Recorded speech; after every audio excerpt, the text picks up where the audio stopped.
So it's Monday morning.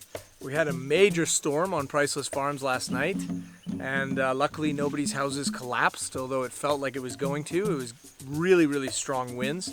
We had at least 7 large trees that actually snapped and fell over. So we've got crews cleaning up those trees, which is fine. This happens. You get these crazy storms. At least once a year you have to have the most powerful storm of the year, and I'm pretty sure that was it. So that's good. Now we're moving into harvesting. And so we're standing in one of the Moringa fields here. We're on our way to one of the community farmers to go and take a look at how they're doing that. I'm going to explain a little bit about the technique of harvesting because it's very important in terms of getting maximum yields from your plants. There's a few tricks and techniques that you need to know when you're managing a Moringa crop so that it regrows with more and more Moringa production. This is the key to a good business model when you're farming Moringa. If you don't understand these tricks and if you cut it the wrong way, we've gone through this. We've experienced it firsthand. So everything I'm going to teach you is directly from firsthand experience that I've gone through personally and with our staff. And we believe now what you're about to see, the way we're doing it now, we believe that this is at least the best that we have come to now. But you never know. We might be able to find new techniques that can even improve the yields beyond this. But however, we're quite confident that this is where we're at, that we're in a really good position, that we've reached a really good technique. So we're just going to go over this way, walking through this land. You can see we have this one almost looks like a monoculture, but it is intercropped with indigenous trees. This is a site that we have on lease. And so our technique here for planting and establishing the Moringa was a little bit more heavy, a little bit more intensive, meaning that we haven't planted as many fruit trees and we haven't planted as many support species into the landscape. We're planting only the boundaries for windbreak and wind cover, as well as fuel and construction timber with lyra and other hardwoods and softwoods. But in terms of the crops on this particular plot, because it's a lease plot, our intention as a company is to maximize the yield of Moringa. So it's still an organic plot, it's still a biodiverse plot, but there's just less tree cover, which means potentially we can get a lot more Moringa production. Moringa loves full sun, and so the heavy, intensive forestry areas, they do not produce the same volumes. And that's why it's so important to understand the different techniques that we're teaching, not only about how to cut the Moringa, but how to cut the support species as well. But we'll get to that another time. Right now, let's focus on Moringa. Follow me. Okay, so as we're moving through the garden, you see that there's different quality of Moringa regrowth. Regrowth is the material which is coming back, the new stuff that's coming back after it's been harvested. Pretty much you clear all the leaves off, and this one right here is a primary example of a maximum yielding tree. This has probably been harvested 3 to 4 times, and it's been pruned just perfectly. So we're looking at, between a meter and a half for the main prunings, and you can see all the growth that's coming off of here. Every season you want to prune more and more stems off of the main branch so that those stems themselves also become main branches. Okay, so the first harvest, you only have one stalk with branches coming off, and you harvest that. The second harvest, these other shoots that come out end up becoming your next harvest. But if you prune them at about 1 meter or a meter and a half, then they also become primary supports. So if you look down here, you can see all these stems coming out, and it looks like there's about 3 plants in one area, but I believe this is just one tree which has been split, and there's at least 3 dozen fresh shoots coming off of here. And so all of these little shoots, I'll just pick one off. All of these little shoots, that is your harvest, that is your yield, that is your production. You see a yellow leaf, you pick it off, this goes into your pouch and it goes off to the facility as quickly as possible. And we're quite lucky today.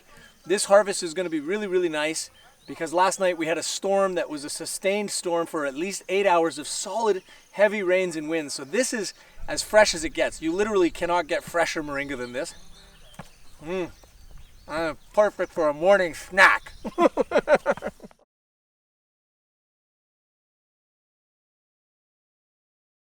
Okay, so on our walk, we came across yet another tree that fell down in the storm last night, and this is a very beautiful older moringa tree. It looks like it's about 1.5 years old, maybe 2 years old, and it's fallen over in the storm because we've had so much rain recently that the soils are very, very loose. And so when you have sustained heavy rains, they become even looser. And the root system obviously just gave out on this, and we're just going to replant it right now. So you guys dig a pit right here, and then we're going to replant this tree. Now, interestingly, this exposes the roots of the moringa, and this is yet another product of the moringa tree. Now, we do not have very much experience with the roots, okay? But it is one of the industry products for the plant, and it has many known medicinal uses. It also is known for having a higher concentration of chemicals, which means you're not supposed to eat a lot of it, but people are eating it as tea, and there are some claims being made around its efficacy with respect to disease control and disease management. And funny enough, it actually smells and tastes almost identical to horseradish. And that is why they also call moringa the horseradish tree, because when you smell this root and even when you taste it, it tastes and smells almost identical to horseradish. So maybe this is an alternative to horseradish wasabi. Maybe we can make a product called mosabi, and all of a sudden everybody's having more nutritious wasabi in their sushi dishes. So we're gonna dig a hole. We're gonna dig a hole, and then we're gonna plant the tree again, and then we're gonna keep it because it's a good tree. It's a hardy tree, and it can survive. It can totally survive. How do you say saving in Luganda? Kuyamba. Kuyamba. Rolling. You guys rolling. Get a hand.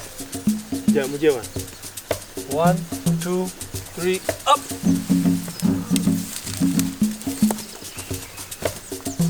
Okay, now tell them to fill it in.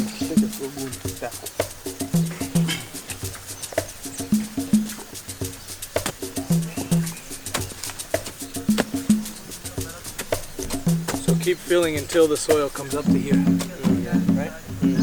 And then stomp it.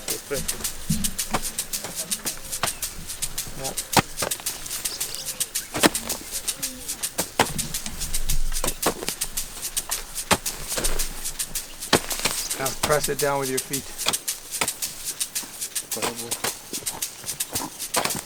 Yeah. And on the outside edge as well. And then bring the soil to the edges where the roots were as well.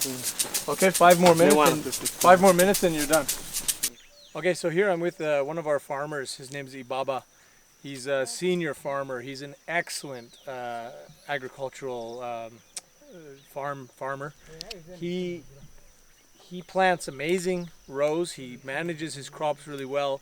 He's got the right type of work ethic in order to stay ahead of the weeds. Staying ahead of the weeds means that you're weeding enough to let the moringa grow out of its infancy, and then also to keep it growing throughout the different harvest seasons.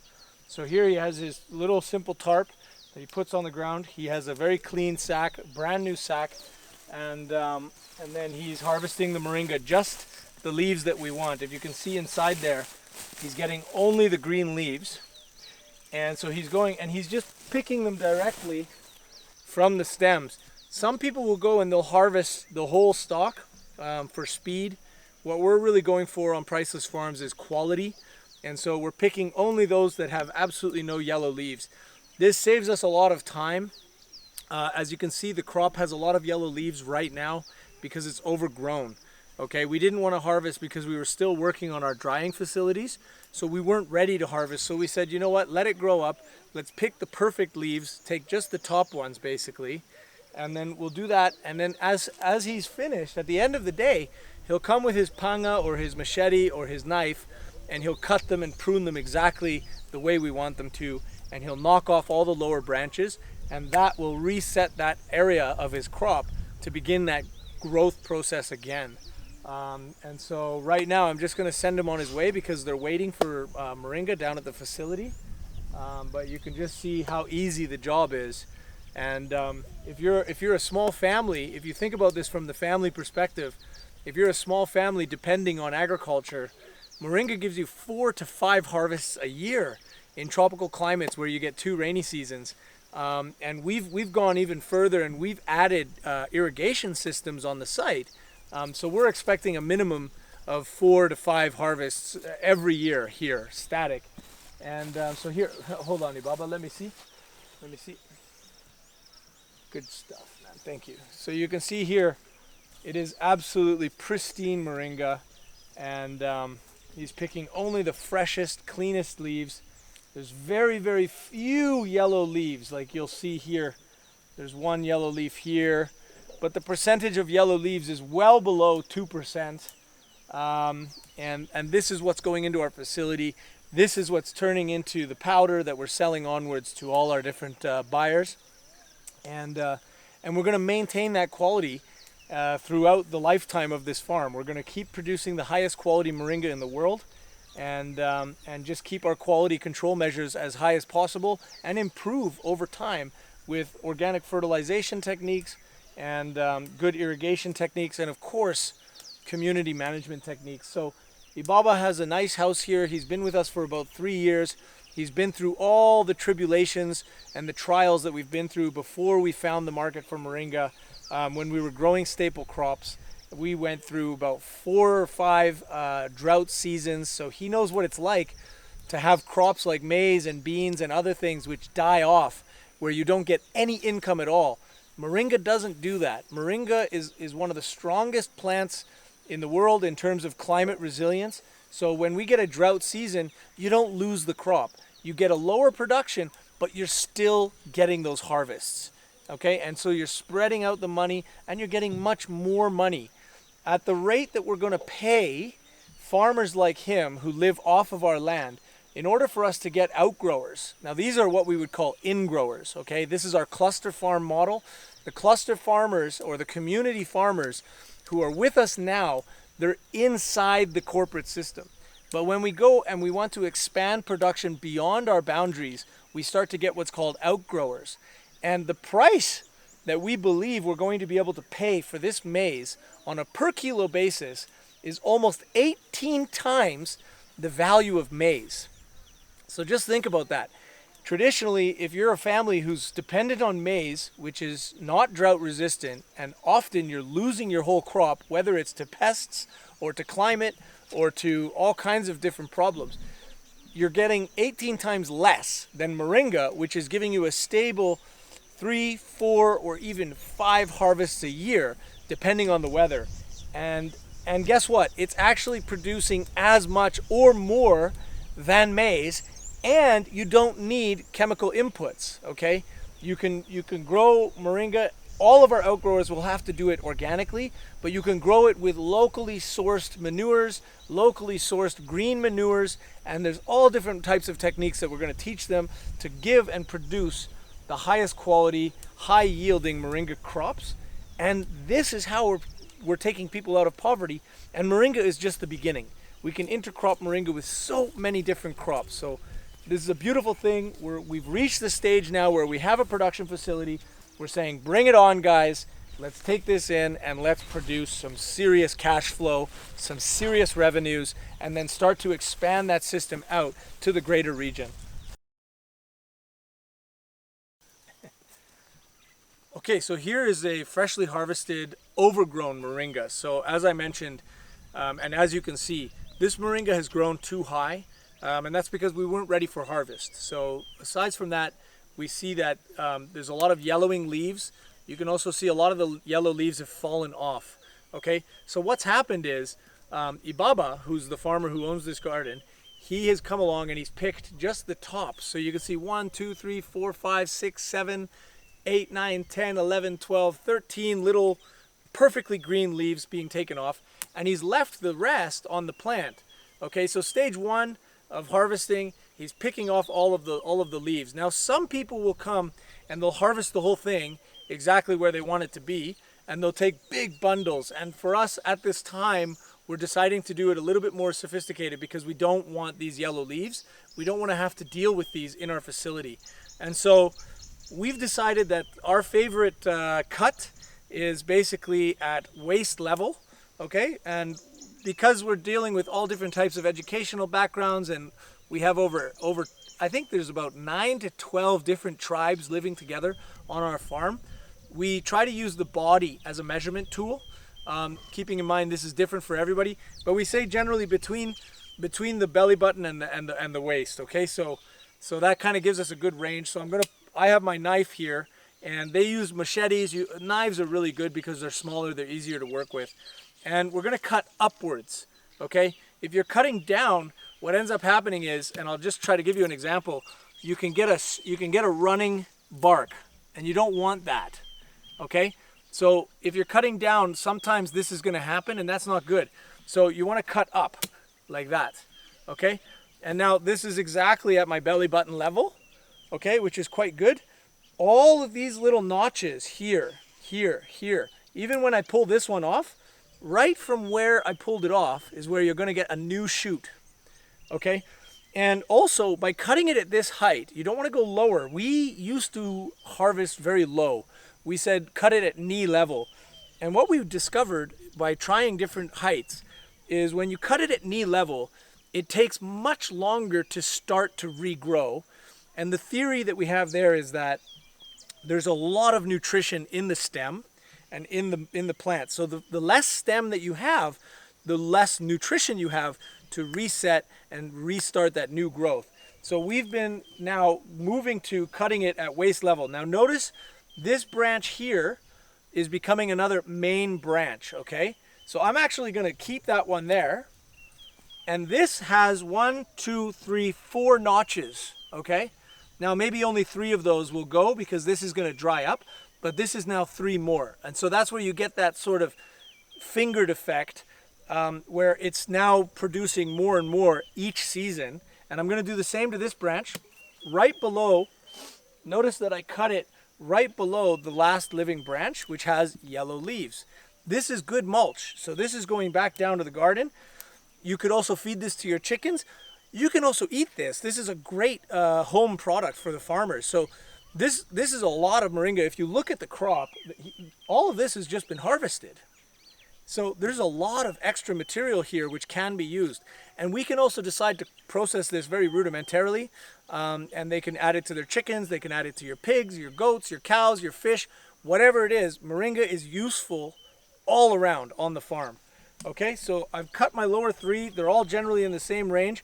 Now I'm coming to my last stalk, which is the main stalk. And I'm going to come up a little bit higher. This is going just above my belly button. And I'm going to cut that off with an upstroke. So you see the stem. When I stroke up, there's no running, okay? You can still even see that there is some breakage, but it's not running down the stem. And so this is a very clean cut. Now I can look at the, I can actually try to plant this. Some people suggest that you can plant this and you would just plant it like cassava.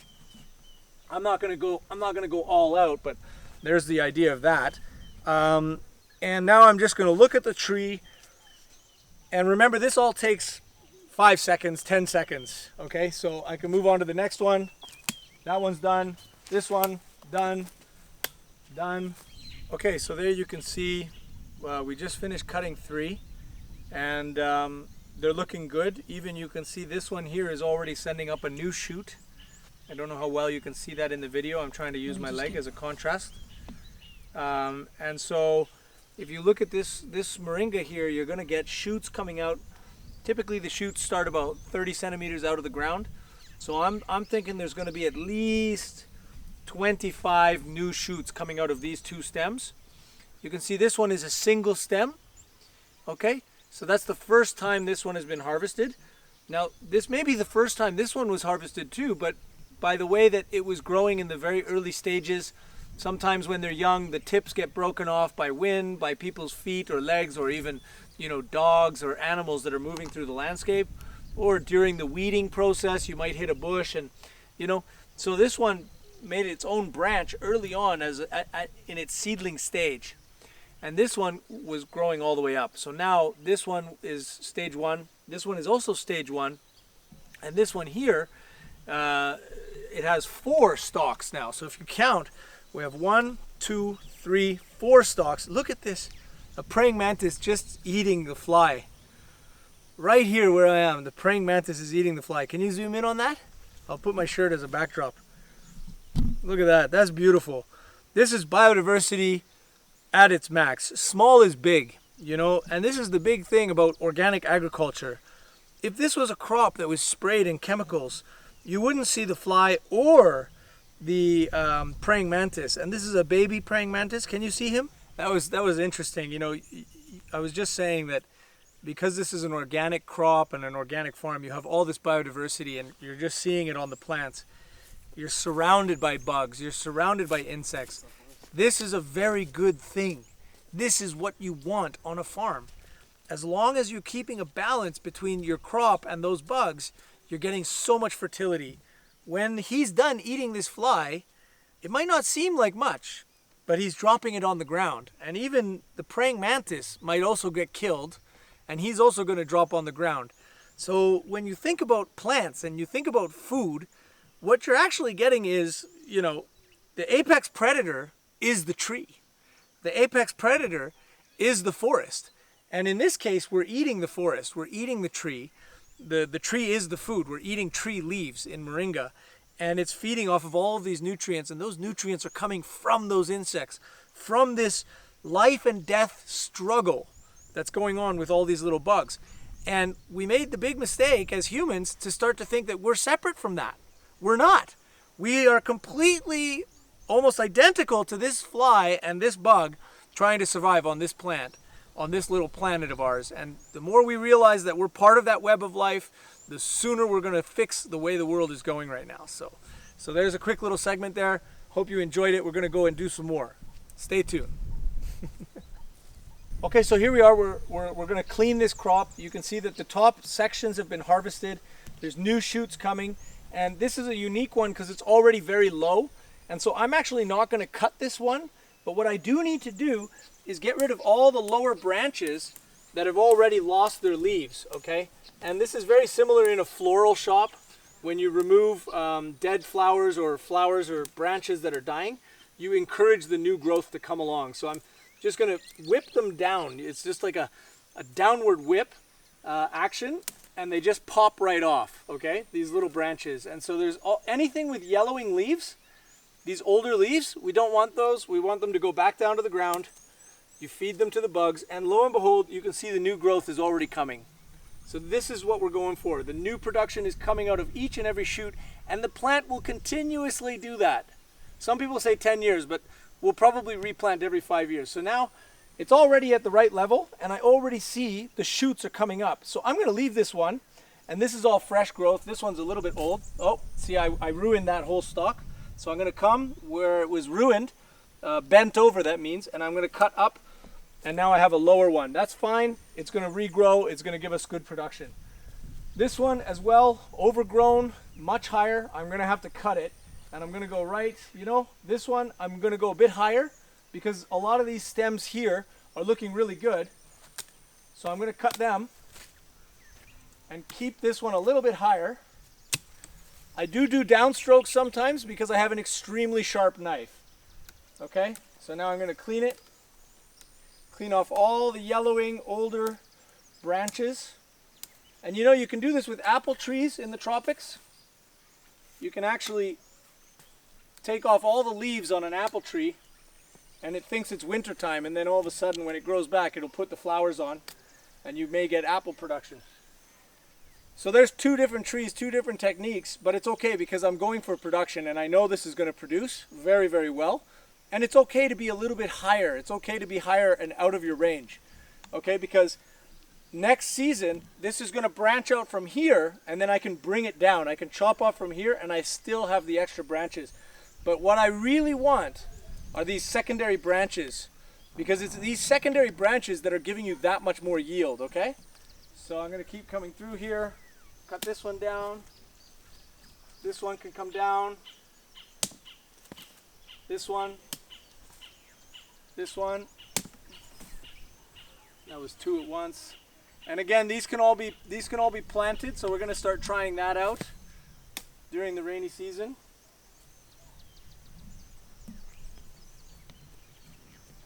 All right, so here we are. We're standing in a crop that was harvested just 1 month ago, and with heavy rains, you can see that we're getting very close to our next harvest. So maximum another 3 weeks, we're going to be back in this field harvesting again. And so we've been very blessed with good weather this season. And this is the type of harvesting where you would easily get 5 harvests a year. So this is exciting. This is really great stuff. We're getting a very nice rainy season, good bouts of sunshine, lots of water in the ground, and the crop has been perfectly managed.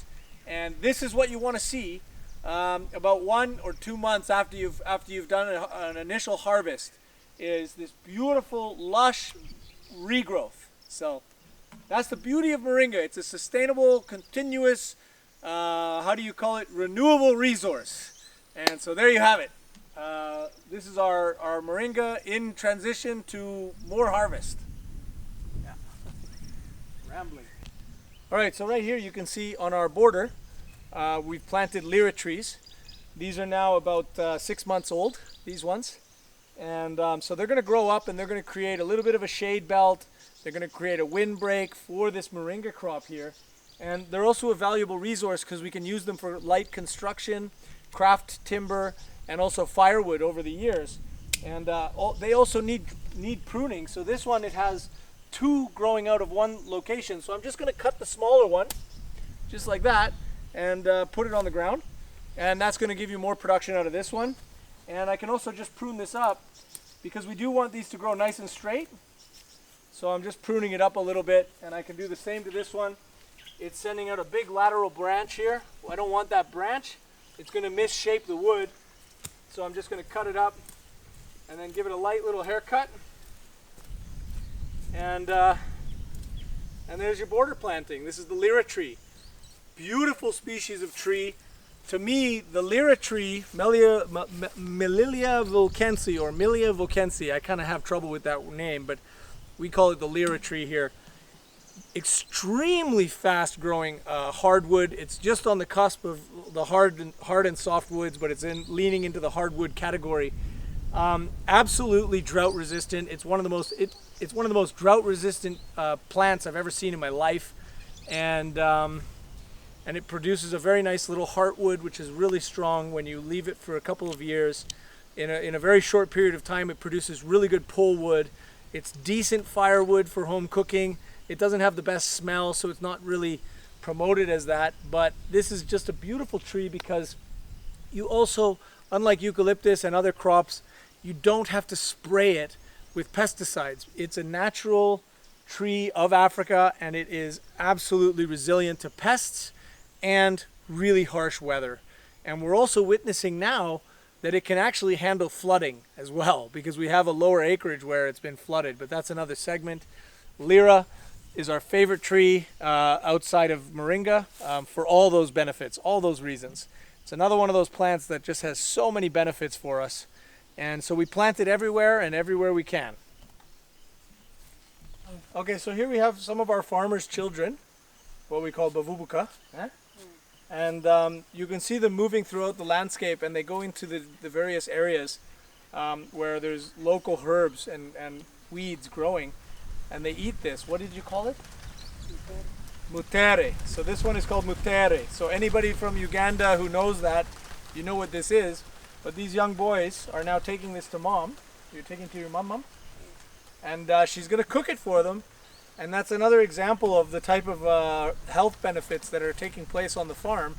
There's no sprays being used, so people are free to go around and forage for their traditional foods, which is a beautiful thing. Okay, guys, wait about that. Okay, so we just finished talking with 2 young boys who were foraging in our crops for traditional herbal medicine and foods. And it's funny because I've been here for 4.5 years on this site, in this territory, and I've learned a lot, okay? But every other day I'm learning new things. That was the first time that I've seen that type of plant. And in Uganda, you have about 60% of the foliage 60% of the plants have known medicinal and edible benefits for human consumption. That's a lot when you consider that Uganda is one of the most biologically diverse countries in the world, let alone in Africa. There's just so much medicine growing in these plots. And by not spraying chemicals and by doing human-intensive agriculture, which means, yes, there's quite a bit of labor involved in weeding and maintaining the gardens, but the weeds are themselves mostly edible. And when people know this and they share that knowledge, that's where you see the concept of food security is, I think, 100% on Priceless Farms or in a permacultural environment like this, because those weeds are getting the opportunity to grow to the stage where they can be picked and harvested and eaten. And that's a continuous ebb and flow cycle from weeding to weed growth, to weeding to weed growth, to weeding to weed growth. And it's exciting to me because when we talk about the herbal medicine markets and we talk about the superfoods markets, many of these African herbs and many of these African plants and spices have not actually been exposed to, let me say, like the Western or the European market base. And even now in Africa, I'm sure there's many different people that are growing up in the cities and they're not knowing about these plants. And so there's potential here to do research with the local people and then bring it to a scientific level where we start to understand which ones are non-toxic, okay, because we don't want to promote anything large scale which has any toxicity. Find out which ones are non-toxic, what are their health benefits, what are their flavors, and bring these plants through our processing facility, ISO standards, to the culinary world, the world of culinary arts.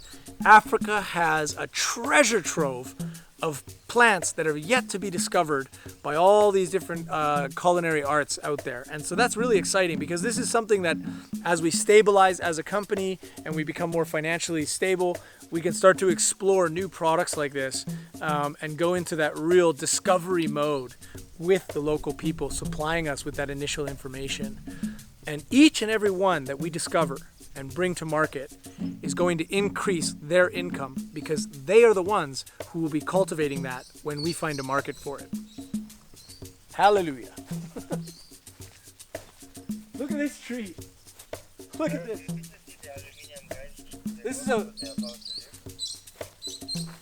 This is a musizi tree. David, just give me 2 seconds. Hold on. This is a musizi tree that blew over in last night's storm. I hadn't recognized it until just now. But you can just see where it just snapped right off. That just shows you the force of the winds. And almost all of the trees which have snapped, they all have a big open space in front of them where the wind was able to gain velocity and hit them real hard. So, yeah, that'll bush out and that'll go for firewood and mulch. No problem.